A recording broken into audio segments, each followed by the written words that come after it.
Welcome to Second Chance Points. I'm Dave Rudin, and we're coming off a packed week of FCX basketball. We just hit the midway point, and I think a good part of this show, we're going to do a little bit of a mid-season report, what's happened so far, what we think is going to happen in the future. A lot of big games, including one yesterday, and Tuesday is maybe Super Tuesday. It's going to be the last day of the season where we have so many big games, the contenders playing each other. Just a little update on my co-host Mike Walsh. He's doing great. He's out of the hospital. He got home Monday, and Tuesday he was already watching streams of games, which is no surprise there. So he's gotten a lot of texts from people, and he wanted me to relay. He really appreciates it, and he's a little bit worried because my new co-host, he saw the performance last Monday, and he said he's afraid he's going to turn into Wally Pipp because I got a new Lou Gehrig. But back again after his star debut is Colin Devine, the former Staples basketball coach. Colin, thanks a lot for coming back. You played to rave reviews last week. Thanks. Excited to be back. Thanks for having me. So why don't we got so much to talk about? So why don't we step right in? And a good starting spot would be we don't have any undefeated teams in the FCAC anymore. I was up at WestCon yesterday for wasn't a very good game, but if you're Ridgefield, it was a great game because they came away with a 47-45 win and put themselves in a tie for first place in the standings.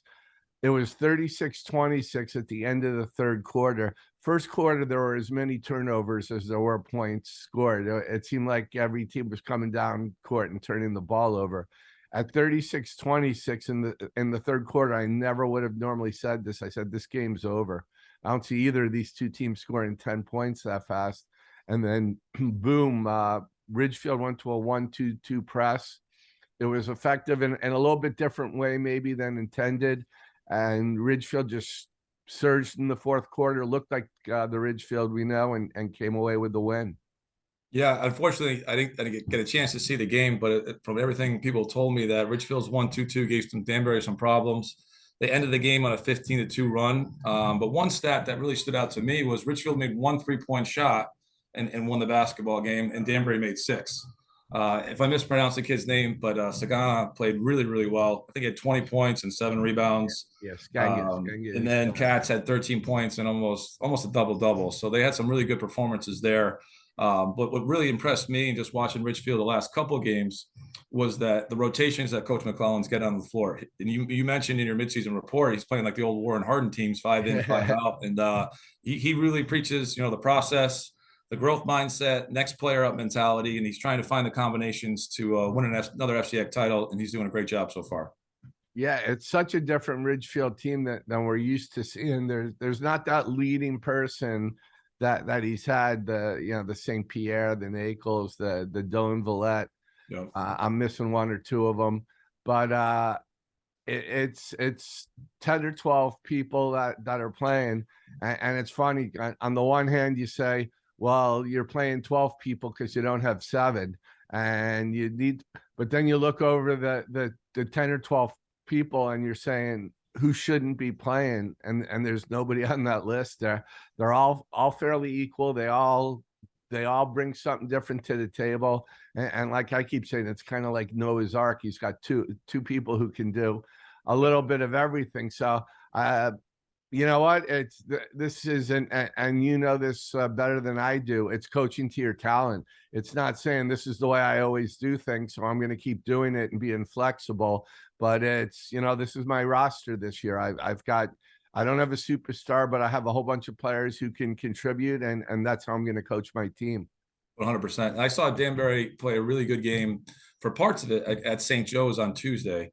Long bus ride. They got off to a great start. And Cam Perkins had a player of the year performance. I think he had 36 or 38 points. He was 5 for 5 from 3 in the first quarter. They kind of let Danbury, St. Joe's back in the game. Got a little ugly. It was 36 all going into the fourth quarter. Then Danbury turned up their pressure, and then St. Joe's made some poor decisions with the basketball and couldn't really capitalize and ended up coming up short. But Danbury had a huge road win and then had to play a tough Ridgefield game, obviously yesterday on Saturday. But Danbury has the pieces, well coached by Casey Bach, and I was really impressed by Cam Perkins just taking that game over. And he was offensive rebounding, making threes inside out, and Jeffers played well. In the fourth quarter, that Danbury team was really, really fun to watch. They played together, played great defense, and I think if they can continue to do that, they're going to be they'll be there in the end. Yep. Perkins carried them in the first half yesterday when it seemed like nobody could hit a shot, and there was good defense played, and to be fair, a lot of space behind the baskets there. I think it was it was kind of like playing in a sort of the Wilton Fieldhouse for the first time, and I think the guys had a hard time adjusting with their outside shots. But I saw a sort of similar game at St. Joe's on Friday night when they played Wilton, fell behind, took a big lead, lost the lead in the fourth quarter, got a basket at the buzzer to go to overtime, and then Wilton just totally outplayed them in overtime, and Wilton went to a zone that bothered them. So yeah, I think the Ridgefield's 1-2-2 and Joel's at Wilton's 1-3-1 creates problems for players, especially in pressure situations, because you really can't replicate both of those presses or the half court trap in practice. And I think, like, St. Joe's goes 0-2 this week against two tough teams. Trumbull went 0-2 last week. Staples went 0-2 last week. They both righted the ship and we're 2-0 and learned from the losses. And you and I talked last week about, sometimes a loss really isn't the worst thing in the world. And I think sometimes losing a game in February or January is good for everybody involved in the program. The coaches, the players, the parents, and it promotes a sense of urgency to improve, because sometimes you can play lousy and win, but you're really not getting better. So I think the coaches that last week, Dave did a great job at Staples, Coach Brady did a great job at Trumbull, righting the ship, going 2-0 this week. And I think Coach Bernardi and Casey losing one game this week will make those necessary adjustments and create the confidence in their teams moving forward. I asked Casey about this yesterday, and I didn't put it in my game story because I'm saving it, I think, for my weekly notebook tomorrow. But I'm a believer. No coach ever goes into a game and says, I hope we lose. But I think it's easier to win in the postseason if you've had an experience losing once. I was texting with a coach yesterday, and the coach reiterated to me something he said earlier. He said, if Danbury goes into the playoffs undefeated, they're not going to win the title. And again, you don't want to go in there saying, I hope we lose because we're going to learn from this. You don't do that in the moment. But I think it takes a lot of pressure off if you've lost a game going into the postseason. And it's a motivator. It's a learning experience. It's the cliche, you learn more from your losses than you do your victories. No, I think I agree 100%. That's a really good point. And I'm struggling with my memory today. I don't believe I can remember the last team that ran the table and won the championship. I think St. Joe's might have done it in 2012 or 13. Way back in the day, obviously Trinity did it a couple of times and Norwalk did it a couple of times with Coach Barry. But I don't think in today's basketball that's going to happen. So I agree 100%. You're going to learn a lot from these losses and make the adjustments, because at the end of the day, we're all competitors. We want to win every basketball game. You're playing for seeding, but in the FCAC tournament, you have to win three single elimination games in a row, and 2 out of the 3 are against really, really good teams. So you're going to win that first game. So you're really only playing to get better each and every game. Yeah, I don't think Casey's message was, I want you guys to play good for 3 quarters, but then I want you to lose this game because you're going to learn a lot from it. No, and you'll be motivated to play Ridgefield again if you meet them next time. I agree. So we talked about, I posted my mid-season report Friday, and we kind of go through it, and I can explain my choices, and then you can chime in and tell everybody where you agree and disagree and why. Sure. Starting my most outstanding player, which actually was a tougher decision than you would think. I went with Chris Zajac at Staples. I don't know how you could argue with that. He's been putting up double-doubles nonstop. He along with Jack Plesser are the 2 players who are probably most indispensable to their team's success.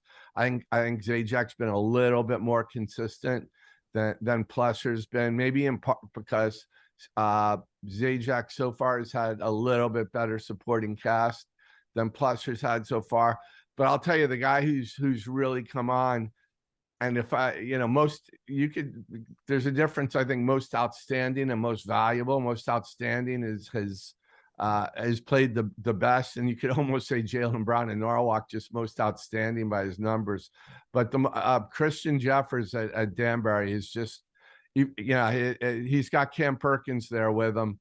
But Jeffers, the last few games has really come on, and I think he's right there in the mix too. I agree. Obviously, I agree with your pick with Zajac, not because he's my former player, but like I said last week, what he does on both sides of the basketball and what the coaches have to do to prepare for him in practice, in my opinion, makes him the outstanding player. And I think that Cam Perkins and Jeffers play so well together that they work the ball around on defense. They help each other. So I think that's a credit to them. And Casey, Jaylen Brown is just playing at a really, really high level. Obviously, he had that huge game at 54. I think he had 22 against Trumbull in a tough game at home on Friday. So there's no argument there.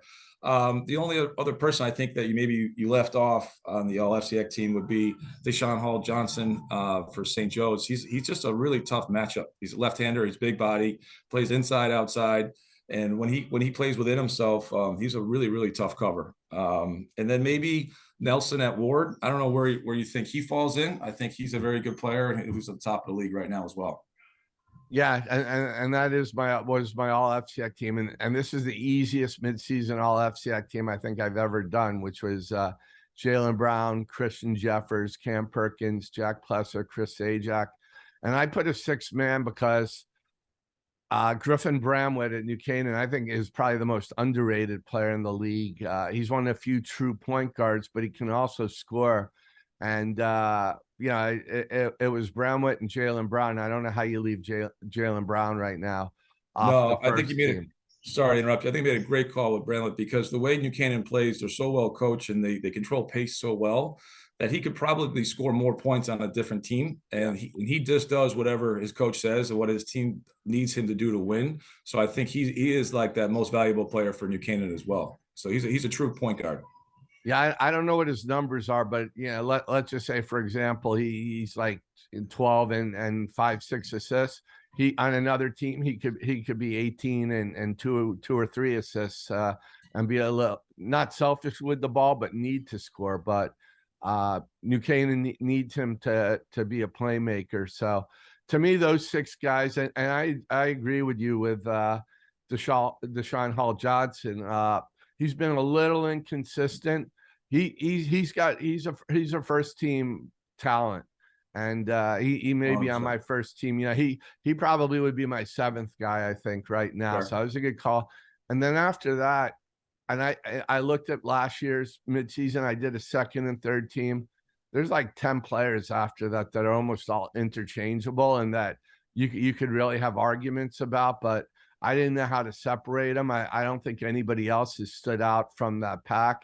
And so I kind of copped out and didn't do a 2nd or 3rd team and just said, let's revisit that over the second half of the season. No, I think that was the way to go. If I had to choose right now, I'd say Sagana from Ridgefield, Nelson from Ward, even Katz from Ridgefield. They're going to emerge. We're going to find out in the month of February who the second team players are real quickly. Yeah, and you know what? Why I told you beforehand I did this, and you just brought up 2 of them, but I got 3 players that are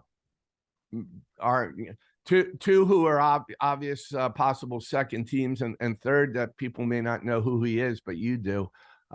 Who could be the most influential player second half of the season? One's Skanga at Ridgefield, who's put up 20.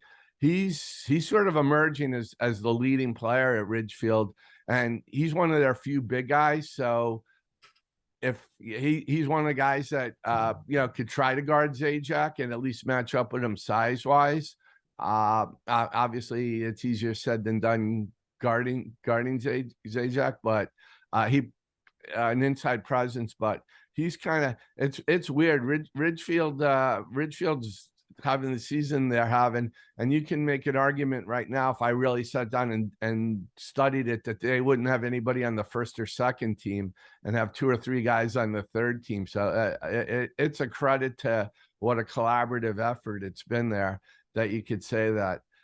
I thought at the beginning of the year, the key for Ward was going to be, you know what Plesser was going to do? David Melson did it in bits and pieces last year. A strong number 2. They need him to do it more so this year than they did last year, because they were a more veteran team.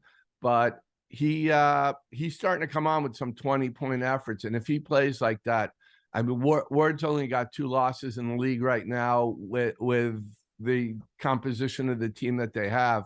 I think with him, if he keeps putting up these points, he's going to be an influential player. And then the third one, which I called this guy at the beginning. I told you, because I called this guy at the beginning of the year, seeing Staples in a scrimmage, and I think their first game. But a freshman, Sam Klatchko, who you can talk more about him in a second. He just looks like a natural. He looks like a guy who plays basketball 12 months a year and is shooting in the driveway and doing all that kind of things. He just looks like a basketball player, and he's starting to get more playing time. And he's been hitting 3-point shots. I think the last 2 games he was 6 for 14. He's been scoring in double figures. If he can come on and be that, emerge from that whole pack of players, you got Zajac, you got Cody Sale as the number 2 guy there. If Klatchko can keep doing what he's doing, Staples a much more formidable team and a bigger threat, I think, to winning the title. No, I totally agree. And if Nelson and Plesser can play together and share the ball and get those 20-point efforts from both of them and continue to play that great defense that Swaller demands, they're going to be a tough out in the FCIAC tournament. Klatko, we all know Klatko is an excellent basketball player, a great shooter, but really impressed me is about his poise out there. His basketball IQ is off the charts from all the AAU and the 12 months of basketball he's playing. But really what impressed me is his defense. He's a great teammate. He's very coachable, and he just wants to get better individually and as a teammate. And I think, I watched him at 4:00 against Ludlow. He was 4 for 9 for 3, and his 4 makes, I don't think, hit the rim. So Staples had some unfortunate injuries with Charlie Honig and Gavin Rothenberg. So he's really stepped up in the starter role, playing starter minutes. And, he's almost a sophomore now. I talked about it last week. The sophomores become juniors. He's a freshman, but he's playing at a really, really high level of varsity, and it's really fun to see. I haven't seen Staples in about 2 weeks. I missed that. What's the injury situation there? I think Honig's is a reoccurring injury, and then Gavin got hurt going up for a layup at Danbury. Okay, because Rothenberg's one of the ones too I thought was likely to. Was just an unfortunate injury, and he provides his stability, his leadership, good 3-point shooting. I don't have a timetable when he's back. No, okay. Well, hopefully we wish both hopefully soon. Yeah, a speedy recovery. But like I said, Klatko, he looks like he weighs under 100 pounds. If you just looked at him, you say, this is, we'll just run over this kid, and he's tough, and he's got basketball sense. And I guess I'm gathering from what I heard, he was kind of like one of those youth league stars that had a big name and is already making an impact as a freshman. 100%. So okay, go ahead. No, it was just interesting. You were talking about Bramlett and New Canaan, and you look at the top of the standings and you see that New Canaan's played arguably the top 3 teams in the league so well. And then right now you got to think that if Wilton's 3.5 or 4, New Canaan already beat them. So it's just really, really going to be exciting coming down the stretch to see, you put down your midseason report, 1 through 8, and, 3 through 8 or 2 through 7 could change, week by week. So it's going to be really exciting. Yeah. The other thing that kind of came out of yesterday on my drive home is Danbury and Ridgefield maybe slightly closer to the rest of the pack than I thought. Staples already beat Ridgefield up there.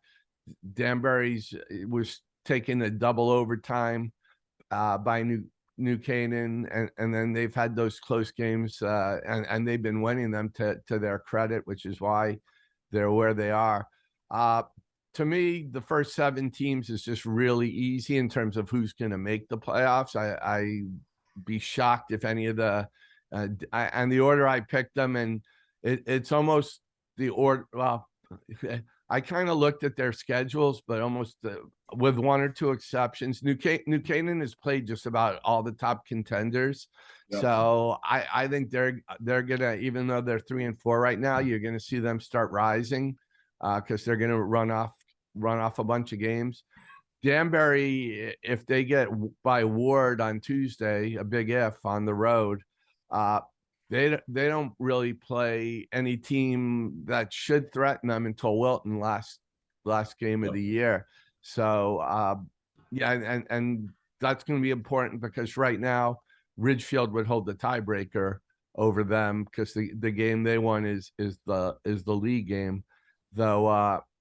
I don't know that seeding is going to really matter too much. And then the 8th seed, I picked Stanford just really based on those top 3 players, and then they go out and lose to Greenwich, and you know they're 3-5 right now.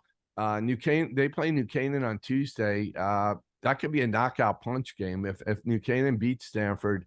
You know, I don't know that Stanford comes back from 6 losses with more games to play, and then you say who's gonna replace them. The team all the coaches tell me, and I'm going to see them Friday for the first time, is your old team Trumbull, which keeps playing everybody tough. They played Ridgefield and Wilton 2 weeks ago, lost to both by a combined 4 points. So they haven't beaten one of these teams, but they've played them close. And you know, I think they are going to end up beating 1 or 2 of these teams. Yeah, you know, that's a big game, obviously, for Stanford, like you mentioned, against New Canaan on Tuesday. It's at New Canaan, so I would assume that New Canaan plays tough at home and be a tough game for Stanford to win at New Canaan. Trumbull's got Greenwich at home and Ward at home. So if Stanford loses and Trumbull goes 2-0, I think that Trumbull's putting themselves in a good spot to get the A spot in the playoffs.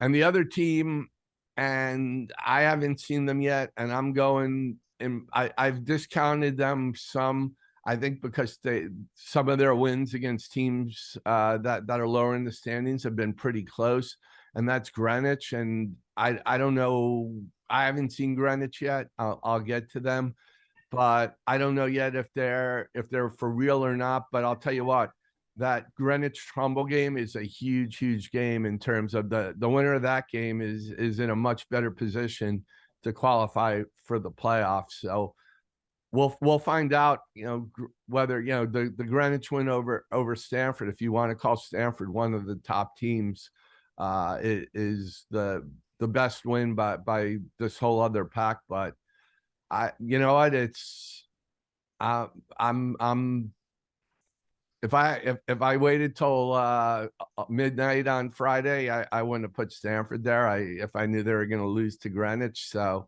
they're always a mercurial team. They're going to go out and beat Staples like they did, Right. and then come out and lose to McMahon or something like that. They're kind of a team that's all over the place. Yeah, I saw Greenwich play Staples at Greenwich a couple of weeks ago, and Coach Trimmer does a really good job on defense. And they're big, they're athletic, and you know they're always going to be in the game because of their defense. But I think as we come down the stretch in February in the playoffs, you know, good offense beats good defense, and I think the teams that keep developing offensively, and you look at what Wilton's done the last couple of games, and the balanced scoring, and all of his players are playing with confidence on offense and defense. And I think, Ridgefield played 12 players, and Staples getting different contributions from Sale and Klacko and Smitty. I think that's going to play a big part moving forward in February. Why don't we look forward, and Tuesday is such an intriguing day, and we may be mixing up the standings a little bit. We'll see where things stand at 10 o'clock, but we sort of have, I'll call it Super Tuesday, because it's I looked ahead to the schedule. It's the one day remaining in the season where you have a bunch of games with contenders playing each other, and you've got Staples going to Wilton. That's the co-headliner game, and they're tied right now, so it'll be a game for possible tie breaking in the standings. It'll just be it's sort of a rivalry game because they're border schools. It's not a natural rivalry game. Wilton has some other bigger rivalries, but that's going to be a huge game. And then you got Danbury going to Ward, which is the other co-headlining game. I gotta flip a coin which one I think I'm going to end up in Wilton, but excuse me.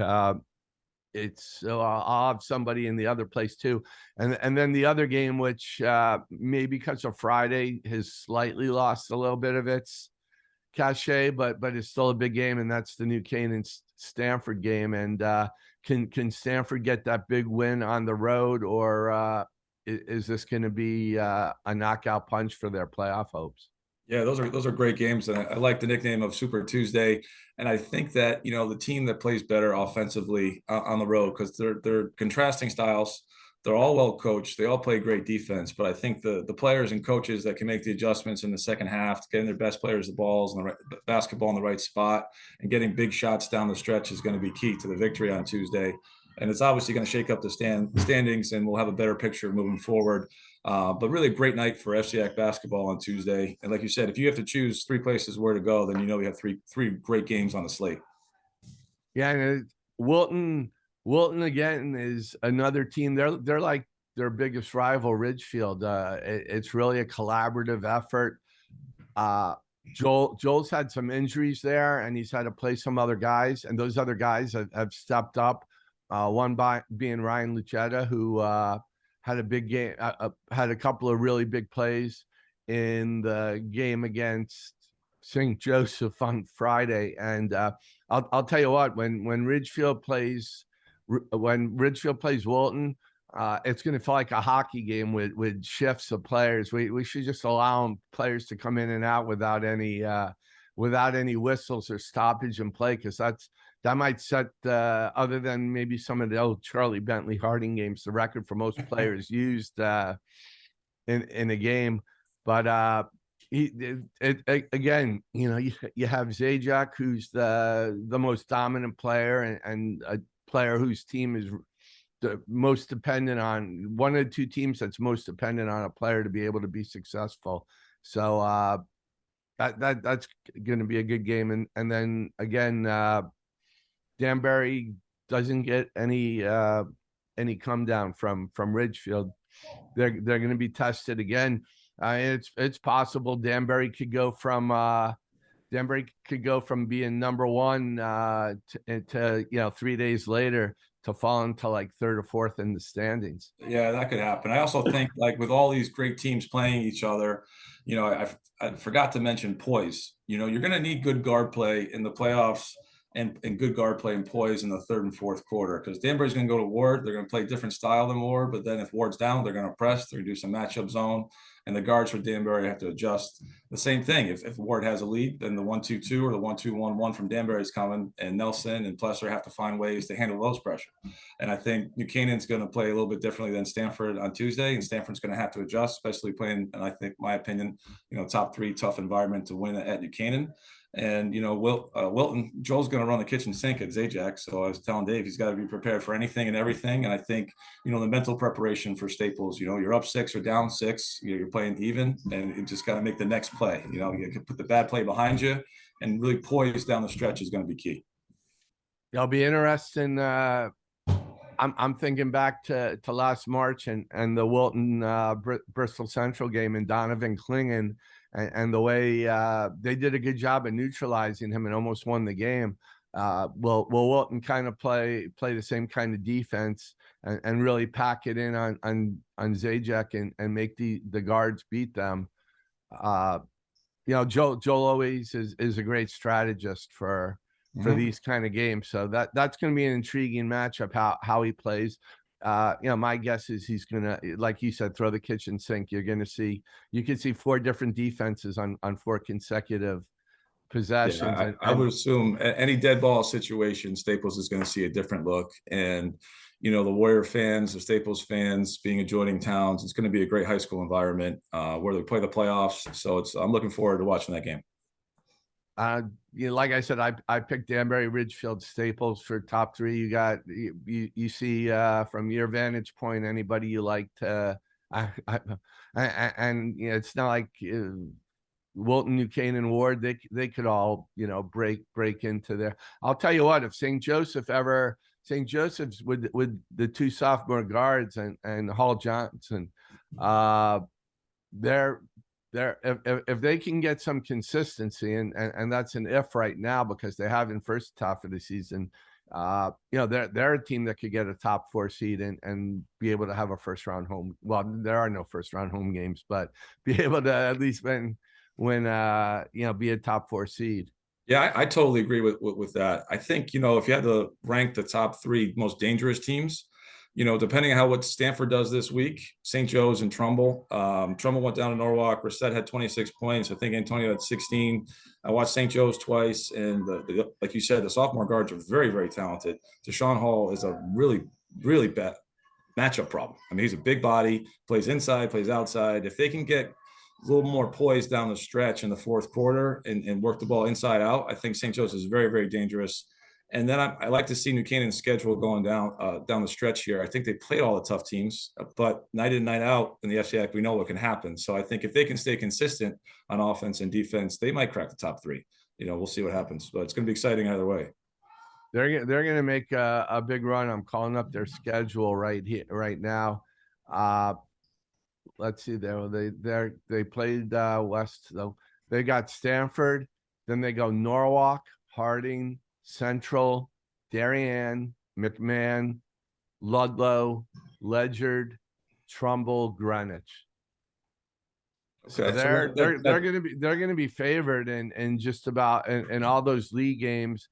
And then Trumbull, it'll be interesting. Danny could be fighting for like a 3rd, 4th seed by that time, and he's going to be playing Trumbull and Greenwich, which could be battling at the end of the season for Danny could be the giant killer of the FCIAC. He could take Stanford out, and then he comes back, and if he beats Trumbull and Greenwich, we're going to have to call Danny the Terminator if they should win those 3 games. I don't disagree with that statement. I think the other key game, not because it's Trumbull and Coach Bray, but the Trumbull-St. Joe's rivalry is a big game, and they play a doubleheader and raise money for cancer, and it's a really, really good event for everybody in the Trumbull-St. Joe's basketball community. And I think that game is going to be key for the standings as well, especially what St. Joe's does this week, what Trumbull does with Greenwich and Ward. So I think that's next Friday. I think that's going to be another big matchup for the standings as well. And just before we finish up here quickly, you mentioned Trumbull St. Joe's, but nice job by everybody. The reason Ridgefield Danbury was at WestCon, it was part of the Bob DiNardo fundraiser. Bob DiNardo was a police officer in Danbury and the husband of Danbury coach Jackie DiNardo. And they've done a bunch of great fundraisers for cancer research over the years. And they decided to take it to the next level and played a girls game, boys game doubleheader at WestCon. They had a really nice crowd there.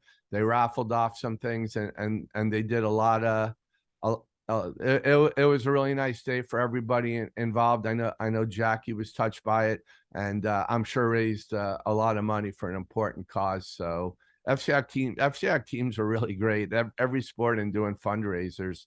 And I know it from the way they've supported me with the Alzheimer's walk, but you look and there's a fundraiser almost every night for a different cause. So, shout out to every FCIAC team as far as that's concerned. So yeah, that's great to see. And, if you can raise dollars to cure the horrible disease that affects all of us and create some awareness, and it teaches our players to learn from these situations, and you're playing basketball for a game for a bigger cause. And I think it's a great way for the community to come together and raise dollars to help cure.